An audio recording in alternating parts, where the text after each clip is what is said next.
Geltan. New Facebook account, patay tayo dyan. Ay, nako po, patay tayo. Ikaw na naman, Atty. Claire, oh. Ito yung sinasabi sa Tricom eh, na orchestrated yung mga post nila, pare-pareho at sabay-sabay na nagpo-post. At mga bagong accounts talaga.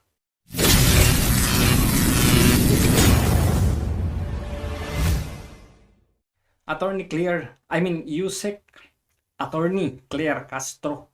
Meron po akong request sa inyo. Baka pwede namang pasilip po yung tao na nasa likod o yung nagmamanage ng Facebook page o Facebook account ni Pangulong Bongbong Marcos. Marami po kasi akong nakita na mga kaduda-dudang accounts. Di ba ang gusto natin ay transparency? Gusto natin walang misinformation. Gusto natin walang panluloko ng gobyerno. Gusto natin walang deception. Dapat transparent lahat. Na katotohanan po lahat dapat. Hindi po ba?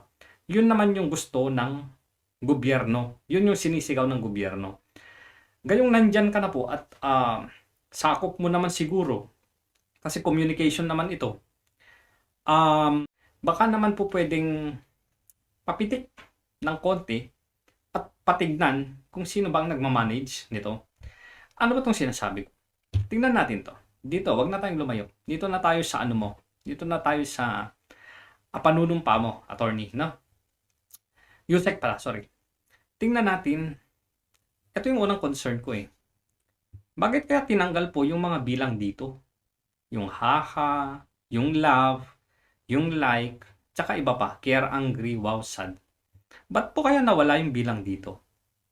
Ayaw po bang makita o ipakita sa mga tao na bumibisita dito sa Facebook page o Facebook account ni Pangulong Bongbong Marcos yung totoong nararamdaman ng mga tao, yung reaksyon ng mga tao? I'm presuming na ito yung nararamdaman ng mga tao eh. 'Di ba? Ito yung pinakamabilis kasi na pagbibigay ng reaksyon kung natatawa ka ba, kung gusto mo ba, kung gustong-gusto mo talaga o yung namangha ka, nalungkot ka, 'di ba? Ito kasi, so bakit nawala kaya? Baka po pwedeng ibalik. Transparency. Ngayon, punta tayo dito sa comments. Okay? Benjo Contreras, okay yan. Si, ano yan. Legit yan. Punta tayo dito kay Angelo K. Natin. Tignan lang natin yung pattern, no? Sana mapanood to ni Atty. Claire. Ang unang post niya ay about sa inyo po ito eh. Yung press con niyo po ito. About kay Duterte po ito. Yung kay sa Davao. About kay Pulong. Kay Baste Duterte. Next, protektahan ang Pilipinas laban sa China. Gusto ko lang ipakita yung pattern ha. Rodrigo Duterte faces sedition. So si Torre at saka si Pangulong Duterte. Ito po, Sara is protecting this artist. Todo hingi ng tawad sa mga taga KOJC noon kahit may patunay na artist talaga si Kibuloy. Meron na po bang final judgment? Yung Supreme Court? Under appeal po yata yung kaso ni Kibuloy. I'm not protecting Kibuloy here, ha? Ang sinasabi ko lang, hindi kaya misinformation ito o fake news? As far as I know, wala pang wala pang final judgment kay Kibuloy. Again, I'm not protecting Kibuloy, ha? Wala pa eh. Wala pang final judgment. So bakit sure na sure sila dito na itong si Kibuloy ay artist na nga at may mga patunay na daw. So, pinipresume na nila na may final judgment na guilty si Kibuloy. Okay, next. Pangulong Bongbong Marcos. Ano ba to? General Assembly, okay?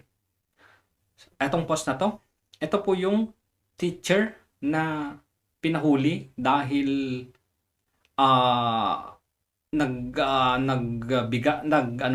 parang nagpost na magbibigay yata ng reward sa makakategi kay Pangulong Duterte. Okay? So February 18 po nagawa yung account. Bagong-bago, no? Bagong-bago po. Next tayo.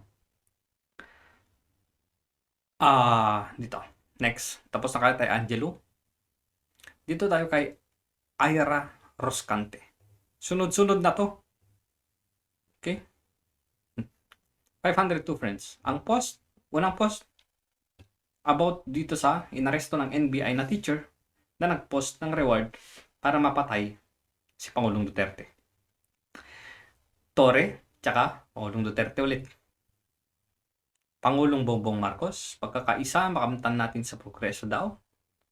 Pangulong Bongbong, Best President daw, PBBM, okay yan. Bigay na natin yan. Okay. Pangulong Duterte ba? Ito. Mindanawans impeach Duterte. Akala ko Baluarte. Ano to? Gumamit ng fake accounts, booking araw-araw. Hindi ko alam yan. Pwede kong silipin mamaya yan. Okay. Jun Abines, the greatest robbery ever caught on camera. Okay. Kailan kaya nagawa tong account na to? October 2024. Okay. The Thunders. Tagal ng internet.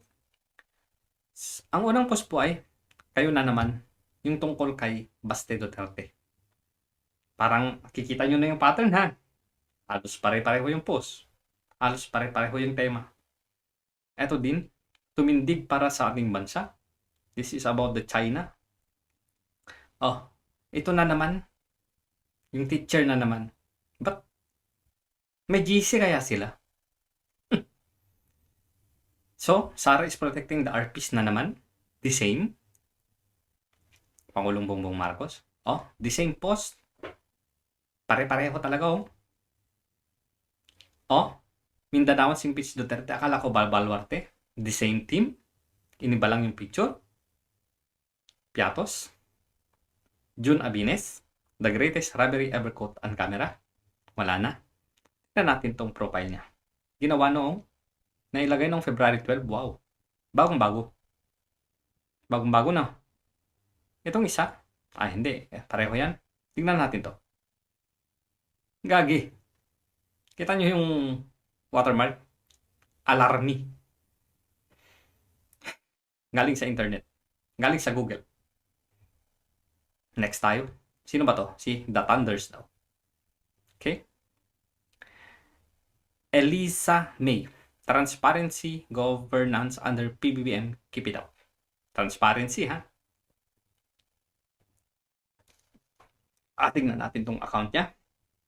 Kayo na naman po, the same. Yan din yung pinaka-latest na post. Yung pagsasabi, yung about kay Baste. About sa droga sa Davao. Pangulong Bongbong Marcos. Tore, Duterte. Same. Same idea. Ito na naman po. Sara is protecting the RPs. Ito, may caption dito na kinote si BP Sara to Pastor Kibuloy daw. Pero, tignan nga natin. Pinukpok nila yung mga tao do. Tinirgas nila yung mga tao dun. Isang tao lang hinahanap mo ha. Bakit mo pukpukin yung 30? Bakit mo itirgas yung 100? Paano nag-surrender yung tao? Diba? Kinausap lang. Is Sara Duterte protecting Kibuloy here? Parang hindi. Bakit? Kasi ang concern niya, yung mga tao. Misinformation, fake news. Baka naman, pwedeng itama ito. Attorney clear. Okay. Pangulong Bongbong. The same post. Kita nyo na yung pattern. The same. NBI arrest teacher who posted about reward to an alive Duterte. Okay. Sawa na ang mga Duterte sa mga taga Mindanao. The same picture din yung kanina. Ano to? Hindi ko alam yan. Jun Abines. The greatest robbery ever caught on camera na naman. Kita nyo na yung pattern? May pattern, di ba? Kitang-kita. Ano to? May GC sila? Kung may GC sila na nag-ano sila? Brainstorm sila kung ano yung ipopost nila. O merong script na ito yung i-post nyo. O merong assignment na ngayong araw ito yung i-post. Pare-pareho eh. Okay. December 10, 2024. Wala na. Sino to? Si Eliza May. Next. Grabe. This is so inspiring daw. Sabi ni Andrea Aquino. Pare-pareho Kita nyo na yung pattern ha. Oh, eto na naman. The same. Oh, walang pinagkaiba. Pero hindi ito sinishare ha. Pinupost Hindi shared to Post. Pinupost to. Okay? Torre, Duterte na naman. Pangulong Bongbong Marcos. Pangulong Bongbong Marcos. The same. The same. Ito ngayon lang lumitaw. Piatos, the same. The greatest robbery ever caught on camera. The same. Galing no? Isa lang din yung source. Sino? Jesus Falsis. Sa kanang mamamayan. Pangulong Bongbong. Ito yung ano. Okay. Okay. Wala na ba? Okay. Next. Andrea Aquino. Tapos na ba to? Tapos na natin yan. Tapos na ba? Tapos na yata. Adel Treyes. Adel Treyes. Wow. Adel Treyes. Galing Sino yan? Baste na naman at Attorney Claire na naman. But parang, kita nyo na yung pattern, no? Oh, ito na naman yung kanina. This is about the China. And the same. Mas importante pa si Kibuloy sa akin kaysa sa mga kasalanan at sa mga ARPS victims. Victim niya. Sinabi ba ni Bibi Sara ito? Sinabi ba ni Bibi Sara ito? Baka naman. Baka naman. Gusto nating itama yung mga fake news. Baka naman. Ito naman yung nakulong na naman. Torre, Duterte, same. Oh, the same post. Walang binago. The same. Kahit mga taga Mindanao alam sawa na sa kanya, the same. We can go on and on. February, bagong account. We can go on and on dito. Attorney Claire. Pero, tingnan nga natin. Random. Bang, bang, bang, bang, bang, bang, bang, bang. Sige. Okay, stop.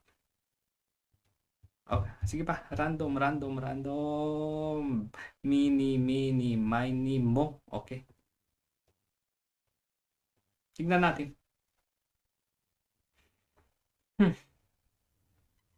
Kaun na naman. Attorney Claire, The same, Protektahan si BBM. The same. The same. Tingnan ko nga si Lisa Marcos. Baka same pattern din. Ba't parang naglalag yata, ewan ko. Huwag na tayong lumayo. Dito na tayo sa pinakaunang post. Comments. Ay, hindi pa naka-hide yung numbers Hindi pa. Okay. Comments. Dito tayo kay Emily Apelido. Proud moment for both countries. More partnership to come. Tingnan natin to.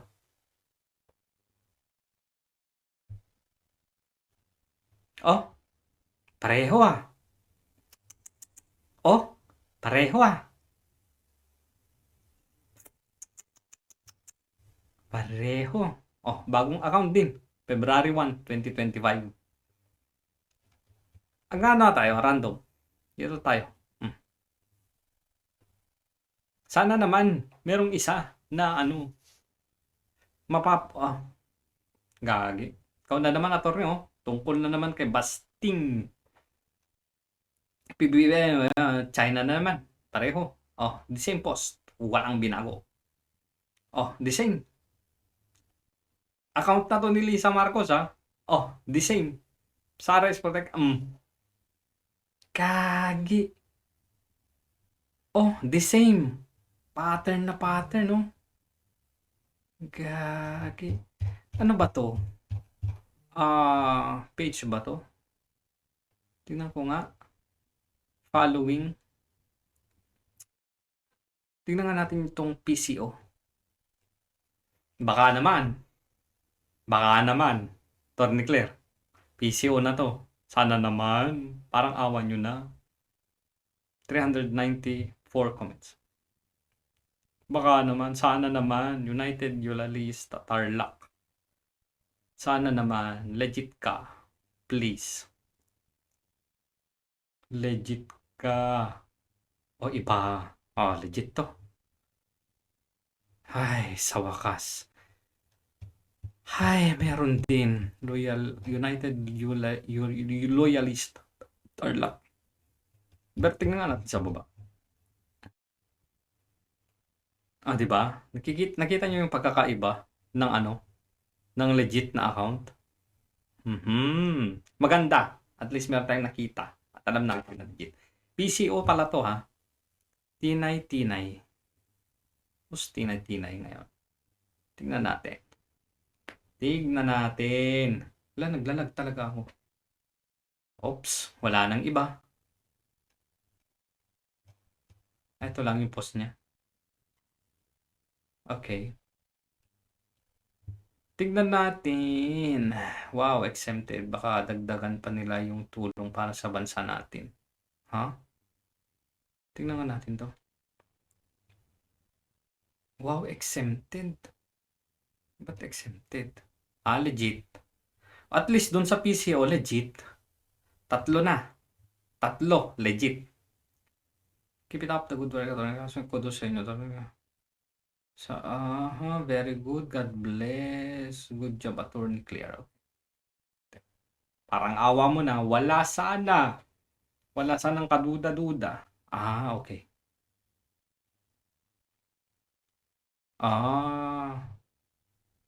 Uniteam to. Legit to. Legit. I'm very proud sa PCO. Hindi sila gumagamit ng mga kaduda-dudang account. Wow. At tingnan natin to. Wow, ayos. Mukhang legit. No aid, no highs Attorney Claire Castro, natin. God bless PBBM admit. Anyway, I'm very proud sa Presidential Communication Office na okay yung mga nila. Pero dito kay First Lady Lisa Marcos, isa pa, last na talaga. Magandang maraming salamat. Sige nga. Car Motor Solid. Sige nga, random to Ay, salamat naman at meron. Tignan nyo yung pagkakaiba ng ng legit. Parang hindi rin legit. Pero anyway, iba yung post. Nawala yung pattern. Ay, salamat at may isa. Sige nga, baka makaisa pa. Miguel Tan. New Facebook account, patay tayo dyan. New Facebook account, patay tayo dito. Ay, nako po, patay tayo. Ikaw na naman, Attorney Claire, BBM. Yan na naman, the same. We can go on and on. Sana makarating to kay Attorney Claire, At pa-review niya.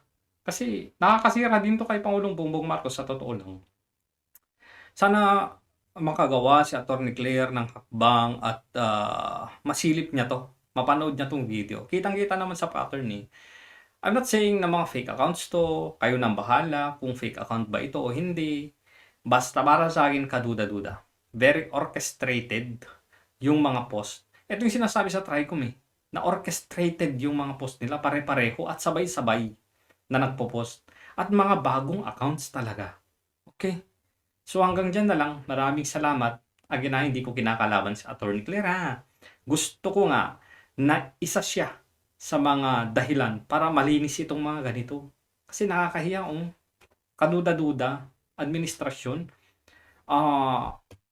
Facebook pages or Facebook accounts ng Pangulo at ng First Lady. Pakilinis to, Attorney Claire, Yun lang. Bye-bye!